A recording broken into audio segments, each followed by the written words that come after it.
Welcome to Larking Gowen Insights, accountancy and business advice for all, a series that gives you bite-sized tips and guidance on tax, funding, legislation, reforms and much more.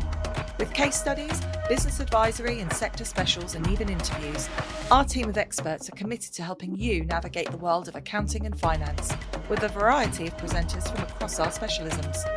So, let's get on with today's show. Hi, I'm Jamie Butcher and I'm joined by Louise Dean, a partner in our medical team. We're here to talk about the pros, cons and financial implications of becoming a partner in a GP partnership. So Louise, what are the changes that can be expected when you become a partner? Yeah, thanks for having me today, Jamie. It's a big thing to think about when considering joining a partnership is that we're not just talking about a title change here. We're looking at kind of a fundamental change to your role, moving away potentially from salaried, from registrar, from locum, to being a co-owner of the business and that business that holds an NHS contract.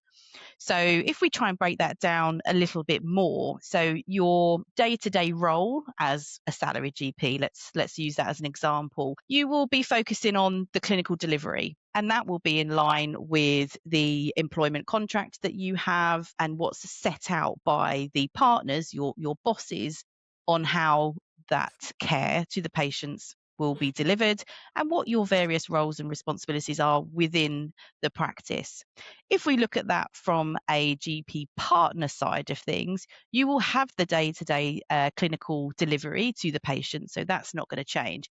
It may be slightly lessened because what you will then have on top of that is the overall leadership of the business alongside your fellow partners. You may take a leading role in potentially HR, in maybe AI, digital use, finances, clinical governance. So you could have your day-to-day clinical work, but then you have this overall responsibility of the running of the surgery to ensure that the care given to the patients is acceptable standard and that the practice is financially viable. So alongside your day-to-day role, let's think about the income side of things. So as a salaried GP, you will be paid a salary as set out in your employment contract. You may have some benefits on top, and that will tend to be fixed. You may get annual pay rises each year, and that will be paid to you through the payroll. So you'll have tax, national insurance deducted from that. As a partner, this is where one of the big changes it comes from, and we'll touch on this a little bit later, but you have a share of profits, and those profits will fluctuate year on year. I'm sure you will hear about the GP contracts and how that changes, financial pressures. So you never really know what your profits are going to look like until the end of the year. There are things you can do to preempt and have an idea, but ultimately you don't know what your actual income is going to be until the year has ended. On account, you will be paid a drawing from the surgery that could fluctuate over time, and there is a risk that your income could go up. Well, that's not really a risk, is it? That's a positive, but there's a risk your income could go down, but you have the control to potentially earn more money by offering more services. So income is a big shift away from salaried because also you're not taxed at source, and we'll cover that later. Let's look at the control you may have within the surgery. So as a salaried GP, you may be able to have some influence through ideas, through you may be involved in meetings. That will very much depend on the practice that you are in. You may have no control at all. As a GP partner, essentially you and your fellow partners are the only ones that have control. So there will be a voting. Potentially we need to vote on the strategy on taking on new staff, how you invest your money, what services you undertake. So there is a huge level of control that you have as a partner.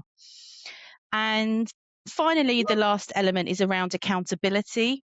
So as a salaried GP, you have to make sure you are performing in line with your oath as a GP and acting kind of ethically with how you are behaving. It's your own personal professional duty. As a partner, not only is it your own responsibility and how you are acting, it's that of your staff, of your premises, of the contract holder, you are accountable for everything that goes on within that surgery alongside your fellow partners. So the big element to think about initially is, the potential rewards of earning more, because GP partners do tend to earn more, the autonomy, the long-term value that you can gain from being a partner, all of these pros, do they outweigh the potential risks, the time involved, and the extra responsibility that you're taking on? I think that's one of the very first questions you need to ask yourself, because if the answer is no, then you potentially wouldn't really go any further forward. Excellent. Thank you, Louise. So what would you say are the key aspects that someone considering a GP partnership would need to understand about the business that they may become a partner in? So I think there's kind of 5 questions that I would say you need to speak to the partnership about and that you need to consider. I think questions to kind of ask yourself: do you want to have influence over how the business is run, the services you offer, the people you employ, how you engage with your PCN, with upcoming neighbourhoods? How much influence do you want to have over that? How much do you want to be involved in the decision making? I think look at the risk element. Are you comfortable with those drawings? Are you comfortable with the exposure? Now, a big thing with GP surgeries is they tend to follow a partnership model. So there is unlimited liability within this partnership model. So if there was a claim brought to the practice from an employee, from a patient, and the claim was too large for the practice to be able to fund, then your personal assets can be at risk. So that is a really big thing to think about. It doesn't happen very often, but it's definitely something you should be aware of. So are you comfortable with that? Can you absorb the extra time needed for management, suddenly getting called in for urgent operational issues, the meetings that you will need to have as a partnership? Now, hopefully those meetings will be well organised, well run, quite streamlined. You can make decisions relatively quickly.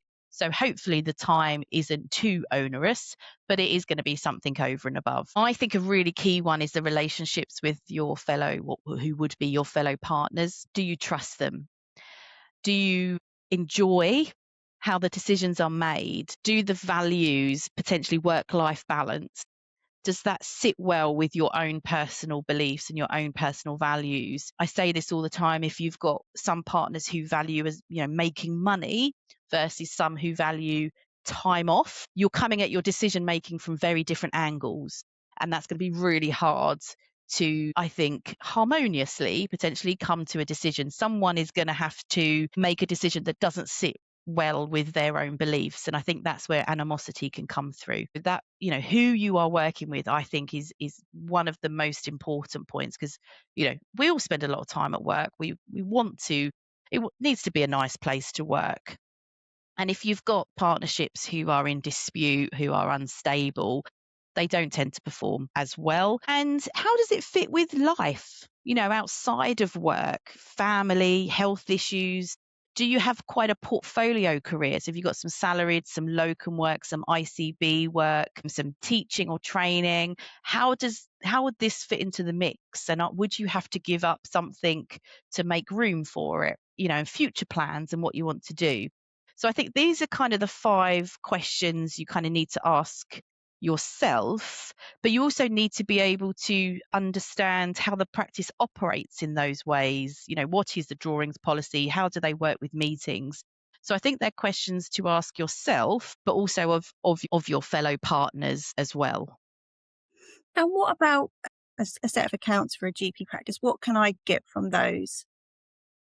This is really, really key aspect, and understanding the financials and what it means for you as an individual. Because as I said, you haven't got that security of a salary. You don't have the security of employment rights, essentially.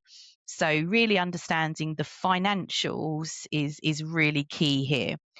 So first off, I think you need to make sure you get at least 3 years accounts from the practice. And first red flag, if they're not willing to give them to you, what does that say about them as a practice?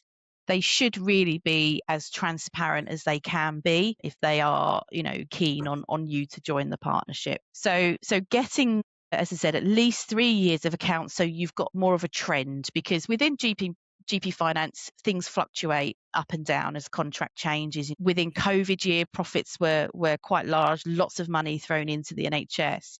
Fast forward a couple of years and they dipped down again. So that's why we say 3 years to get that trend.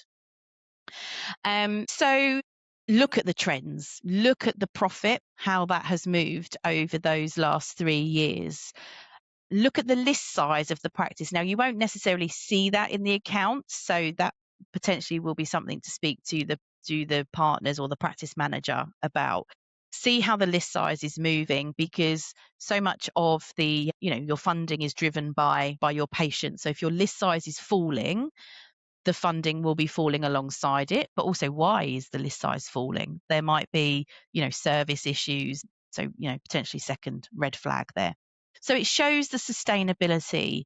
You don't want to come into a practice and then 2 years later, they've got to hand their contract back because it's not sustainable. So look at the trends around the profits, the list size, the income and expense movements. Look at the drawings. So understand what the monthly drawings look like versus what the final profit allocation is.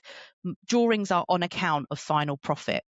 So if drawings are totaling, I don't know, £150,000 for the year, but your final profits are only 130, then perhaps the cash management isn't potentially working, or profits have dropped. So understand what your monthly drawings are versus your final profit allocation. So you know that, okay, well, this is what my drawings are, but there's usually a little bit of headroom there, and we usually get a little bit of an extra payout, once the accounts are prepared. So it will avoid any surprises of actually the accountants coming at the end of the year and saying, oh, you've drawn too much money, you need to put some back in because you may well have spent it. So look at your drawings versus your final profit allocation. Look at the cash in the business. And what does the bank look like? So on the accounts, it should show you the bank balance at the end of every year. What does the total kind of capital invested look like for partners? Debtors and creditors. So debtors, people that owe you money, are they huge? Are they increasing? That potentially is a red flag, because maybe, again, the processes for getting the cash in aren't good. Maybe the claims process isn't working. How much money do you owe other people? Again, if that's increasing, perhaps it's because there's cash flow pressures. So it will show the resilience of if there are some cash pressures, how quick can the practice bounce back from these? What loans are there that you'd have to buy into? What potential tax liabilities might you have? Pension liabilities? Is there anything lingering on the bank, on the balance sheet of the practice that you could be liable for? So what is owed to people, and how much of that will you be liable? Just shows your exposure to any debt. Now, you are not expected to understand all of this. You may never have, seen what a set of accounts look like. So I think if you get a set of accounts, I would go and get an independent review. So we have people that come to us and say, I'm thinking of joining this practice. Could you have a look at the accounts and tell me your thoughts? So we can do that as a one-off piece of work, but we do also do it for our existing, partnerships who've got someone looking to join them. And we'll always give, an unbiased view, but said really understanding what the numbers show, the story behind the numbers, not just how much your profit is going to be. Perfect, thank you. So in terms of partnership agreement, what factors need to be considered? Red flag number 3, if there is no partnership agreement. This is like your Bible, effectively. This tells you how the practice operates. You need to see it even before you agree terms, because you will have to sign the partnership agreement. And so you are effectively binding yourself to those terms. And so if something happens down the line that you don't agree with, but you've signed the partnership agreement and it's quite clearly in there, it's going to be quite tricky to get yourself out of that. So make sure you have the partnership agreement, and that it's up to date. So it should be in the names of the partners who are there. If there's loads of old partners or some of the newer partners who may have joined are not on it, again, that's not an up-to-date partnership agreement. So, that would be my first kind of question is, why was there not an up-to-date partnership agreement when these people left or these people joined? They may go, oh, silly me, we've got a deed of adherence over here, and this is what you have to sign. So it could be, innocent. So yeah, first step, make sure you see it. Then it's to understand what it means for you. So there'll be various different clauses. And if it's a good partnership agreement, you're going to be looking at quite a lot of pages, maybe 30 pages, something like that. A lot of the terminology is a bit like gobbledygook because it's written by lawyers.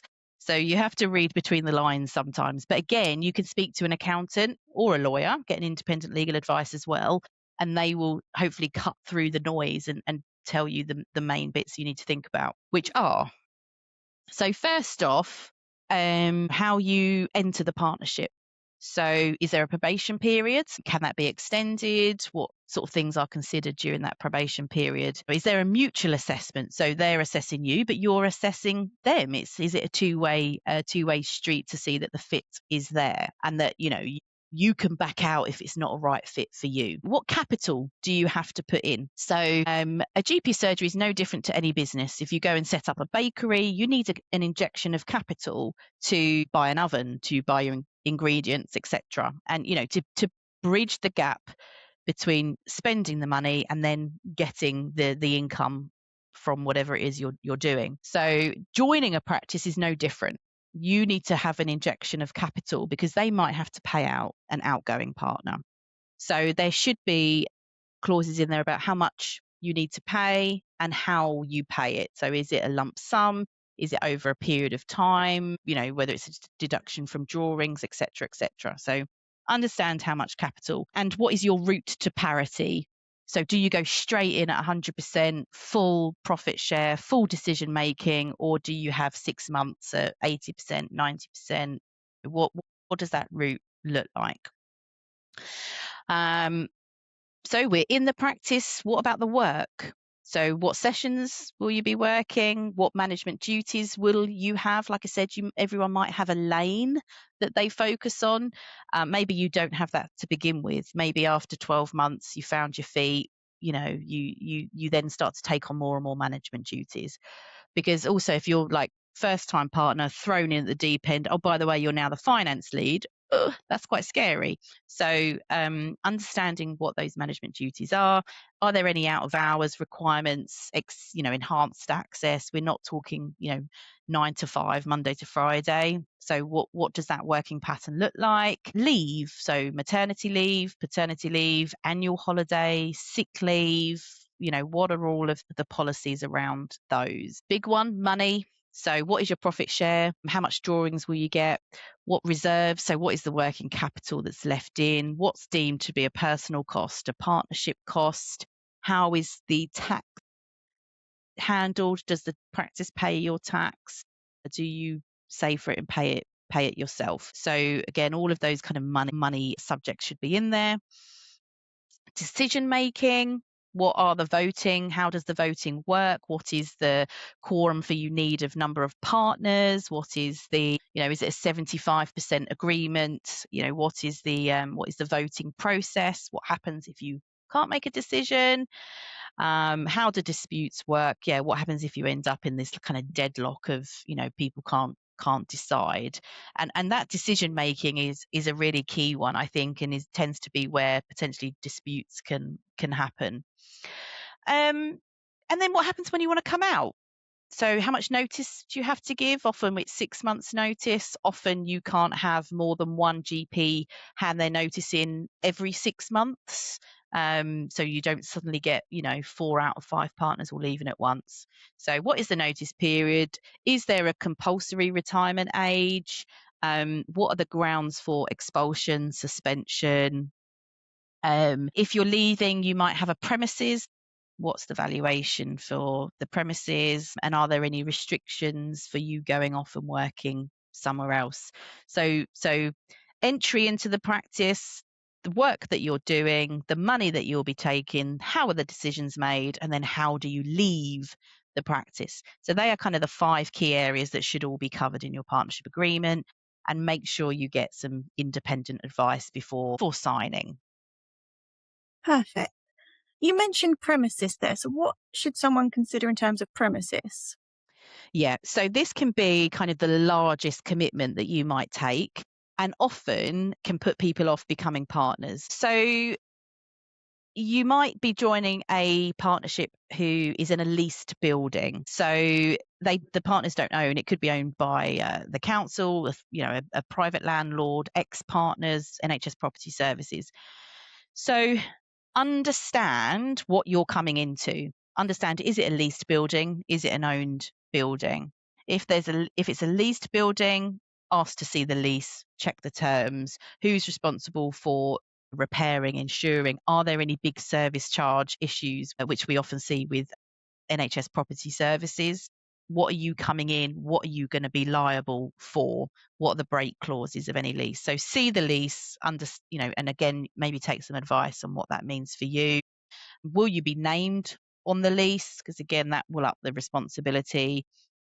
And think about dilapidations. So dilapidations are kind of the wear and tear on the building.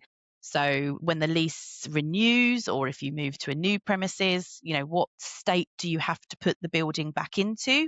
And is there provisions for that? Because if there's not, then, and suddenly, you join, and then that year you've got to spend £50,000 redecorating, recarpeting, you're going to pick up a full share of that.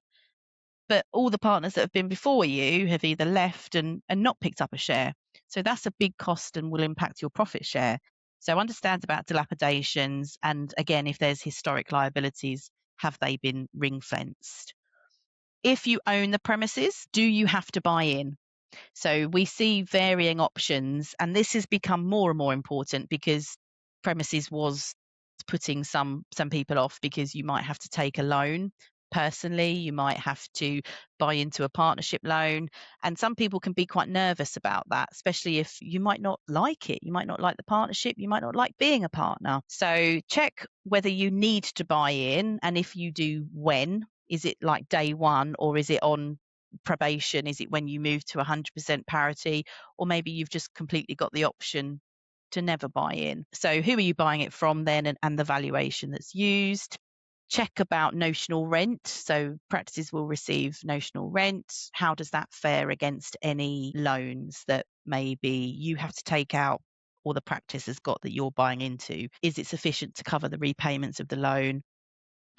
Now, where we talk about whether you have to buy in or not, if the partnership agreement says, no, you never have to buy in, you might choose to, but then everyone leaves and your new partners don't buy in. So you've got this last man standing situation. So that's a huge responsibility. So check around exposure to last man standing, which will come from, the buying options, really. So again, red flag if there's no lease, you've got large liabilities that haven't been ring fenced, you've got no dilapidations, partners nearing retirement, no succession plans. This is a lot that could kind of fall back on you, really. You've mentioned a lot of financial aspects that people need to consider. Would you recommend maybe doing a personal cash flow as well? Yeah, absolutely. Because it comes back to what I was saying at the beginning about not having a fixed salary, but also your life. How does this fit in with your lifestyle and how you like to live? So I think absolutely modeling what this looks like for you personally. So it comes back to some of the points we've said, understanding what your profit share will be. And then from that, what will your drawings be? Think about tax estimates. So a big shift here is not being taxed at source as you go throughout the year. You move into self-assessment. You move into have to do tax returns. And Jamie, as well as I do, we have some quite horrific conversations with, new partners and existing partners where they haven't planned for their taxes very well. So you could see some eye-watering tax bills in your first or second year, or even actually as you move through if profits are rising. But if you're prepared and you've planned for it, yeah, they'd be eye-watering, but actually generally you've got the money there saved for it. So understand from your drawings, is anything withheld for tax in the practice? It's your responsibility, but the practice sometimes saves for the tax. What's going to be deducted for pension if you're in the pension scheme? Because the practice has to pay that over to PCSE. Is there any loans that you're buying into? So they'll deduct for the loan repayments. And are you going to have anything withheld for your capital build up? Because all of this is going to impact your take home drawings every month.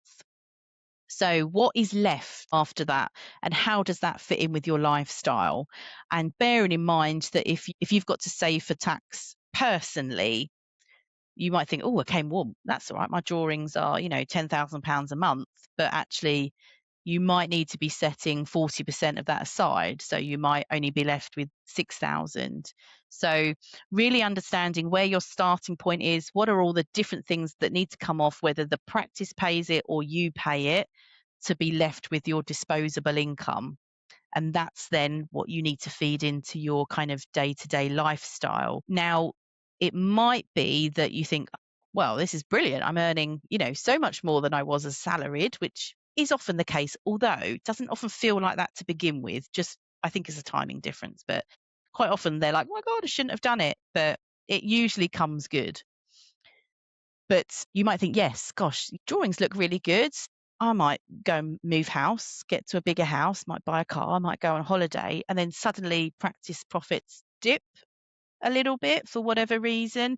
There's a bit of uncertainty within GP contracts at the moment. So actually, is it then sustainable?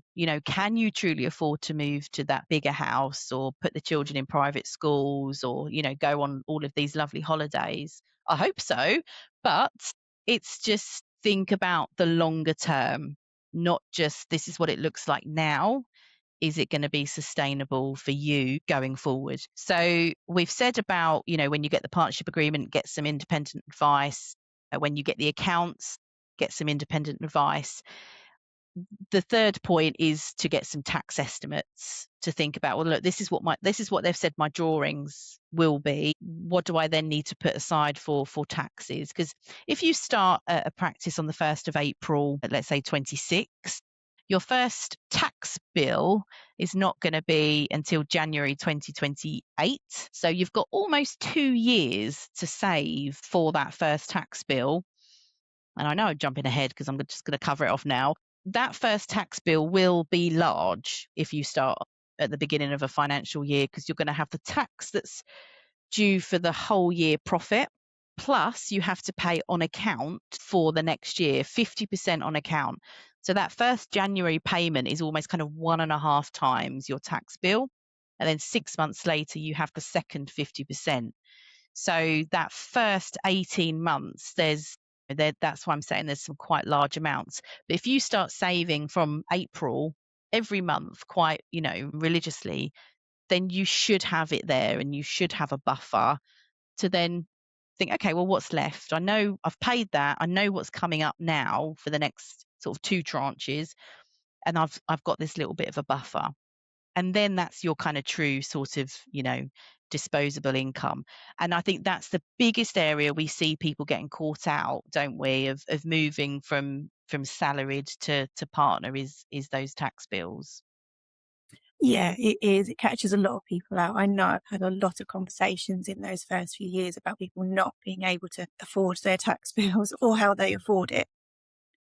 I get a lot of questions about what people should ask for in terms of due diligence. What should they be requesting? So I think we've covered a few bits of this as we've gone through, but it's useful to, I guess, to kind of pull it into a synopsis. And none of this is to catch out anyone. You're not trying to find problems in the practice. And likewise, they shouldn't be trying to catch you out and hide any problems. We want transparency here, because this isn't a decision that should be taken lightly. Because, I would hope that you join a practice and you stay there. I mean, we don't see the longevity of, staying at GP practices for your whole careers like we used to. But no one will go into a job or into a partnership thinking, oh, I'm going to do this for a couple of years and then I'm going to go somewhere else. You want to go in it and put your whole self in it and really make a difference. It's not about catching each other out, but if information isn't given or you're being kind of delayed or fobbed off and it's just they're not particularly willing, or you get a little bit of information, then you need to understand why that is. So from a financial aspect, the accounts, 3 years accounts, if they do management accounts, if they do budgets, you can ask to see those because that will give you in-year data. Understand the drawings and the bridge between profits and drawings, and understand what loans, what liabilities, you could speak to other partners about their tax bills. Usually they're quite open and honest and share their own horror stories and things. So coming back to kind of the legalities and thinking about the property. So you want the partnership agreement. You want to look at the contracts, if you've got GMS or a PMS contract, understand, you may already have an idea, but what enhanced services you're signed up to and what the obligations are to fulfill that, how they liaise with their PCN. Understand or have copies of the lease agreement, title deeds, again, occupation terms if you're in a leased building, what insurances, what indemnities you might need to take out or might be in the partnership name around, the property. And then from kind of the day-to-day operations, which we haven't talked massively about, CQC, understanding the rating, the process around CQC, the complaints procedure. Have there been many complaints that you might not, usually see because they're dealt with by the partners? Looking at the staffing, again, if you're there and have been for a while, you might see the staff coming and going. Are there any potential staff complaints, risks from an HR perspective that you could be liable for? What is the succession plan for the practice? Are you coming in and you sort of look around the table and there's 3 or 4 of the 6 partners potentially looking to retire in the next 5 years? What does that mean? Because it can be a long process to find new partners. So what is the succession plan and how you fit into that? What major projects are coming up for the practice? Maybe they're building an extension, or maybe they're moving to a new premises. Maybe they're looking to take on a neighbourhood contract. So future projects that, again, you are going to be part of. If you take that step into the practice, you've got to kind of believe in and feel that those projects are. You've covered a lot today. Is there any other questions that you would ask the existing partners at all? Yeah, I think there are. And they may or may not give you a true answer, depending how much they want you to join the practice or how smoothly the practice runs, I guess. But I think it's good to try and arm yourself with the good, the bad, and the ugly, really. So I think one of the ones I would ask them is, what keeps them awake about the practice?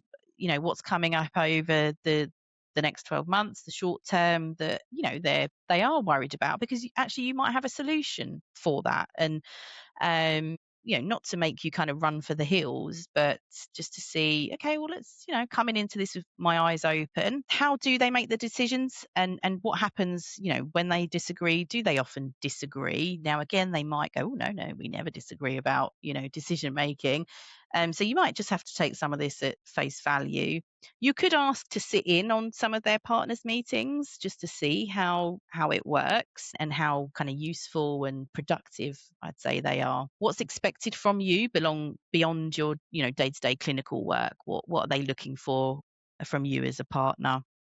And we've spoken about sort of historic liabilities. So again, asking them if it's not readily available. And what would make them think, if they were joining the practice, what would kind of make them pause and take stock about, what's going on? Because I think when you're in it day to day, you don't sort of sit back sometimes and think about, well, actually, yeah, if I was coming into this with a fresh pair of eyes, where would my concerns be? What would make me think twice? Because that will actually potentially frame some decision making for everyone to go forward. And yeah, think about, listen for kind of specifics, not just fobbing you off or vague answers. I think, it's, you want to try and, where you can, get under the skin a little bit. So once you've got all of this information, have you got any tips on how to then make a decision? It's a tricky one because this is a very personal decision, and everyone will come at it and have a different, outlook on life, a different risk kind of profile, I suppose, and how, open to risk they are. But I think it's almost a bit like a traffic light system. If you've got clear accounts that look financially healthy, you've got a good partnership agreement, up to date, you've got all the information about the premises, there's nothing lurking, there's no skeletons in the closet, you fit culturally, you like the way the practice runs, you've got a good feeling about it, then in my view, green light, go for it. If there are some gaps in some of the information, there's been quite a few partners come and go, profit's been a little bit, up and down the last sort of 5 years or so, they're a bit unsure about how you're going to go through parity or the capital, there is, maybe a few disgruntled staff, then that's food for thought. That's pause, take some time, maybe dig a little bit deeper. Don't rush into the decision. That's kind of your amber sort of, hang on a minute, not fully sold. What are they going to do to get you over that line effectively? Then if we look at our reds, if there's no partnership agreement, the accounts are like one line that just says income, they don't meet with the accountant, there's no valid lease, they're not going to share documents with you, they're not answering your questions, you've got to pay huge amounts in for the building, for capital, not forthcoming about liabilities, then red flag, walk away. And if you're employed, you might think, well, I'll stay because I quite enjoy working here, I haven't got all of that responsibility. But then you've got to think, well, actually, how sustainable is the practice, and is my job actually at risk in the future? I think generally a good partnership will survive these questions, and they will understand why you're asking them. I think that's really key. But as I said, this is just kind of my perspective. It's not, I'm not the kind of font of all. I don't work in a GP practice. This is just what we see on the other side of it when we hear from our clients, and we see when it goes bad, but we also see when it's really good.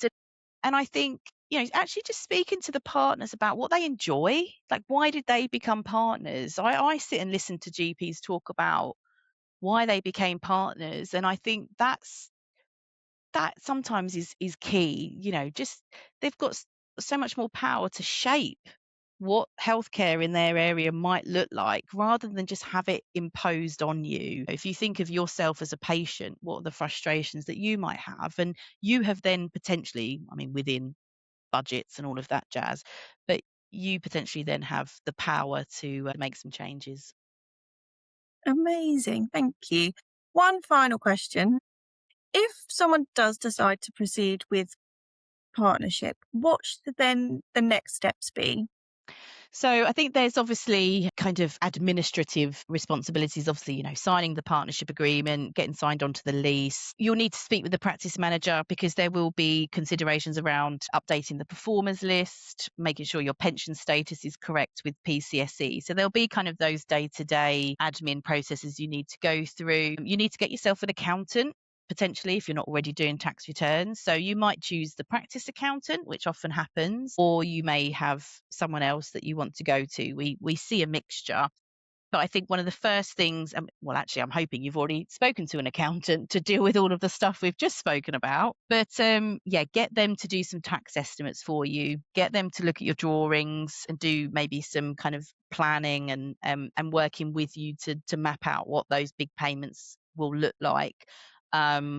Because that will really make a difference, I think, for that first kind of 2 years of your journey. And then just understand from a pension perspective what you need to do. So if you're a salaried GP, you should hopefully have been doing sort of pension certificates already. That continues, but it's a slightly different process that you have to go through, making sure the pension contributions that are paid to PCSE are correct. And I think when you get through that first year and you sit in on the accounts meeting, like ask the questions, make sure you understand what is being spoken about, because I know as accountants we can talk quite techie sometimes, and we forget that not everyone is an accountant. So for me, it's really important that my clients actually speak up and go, I have no idea what that means. Can you go through it a different way? Because I want you to come out of those meetings understanding what it means for you and your practice. Brilliant. Thank you so much for joining me today. It's all right. Hopefully it was useful for everyone, but we're always happy to take questions like these if people are thinking of, joining partnerships. So by all means, reach out to us. Brilliant. Thank you, Louise. If anyone does have any questions, our information is in the show notes. Thank you for joining us for Larking Gowen Insights, Accountancy and Business Advice for All. Don't forget, you can find more information about today's topic and more about how our team of experts can help you in your business by visiting our website, larking-gowen.co.uk. Join us again next time for another fascinating insight into the world of accounting and finance.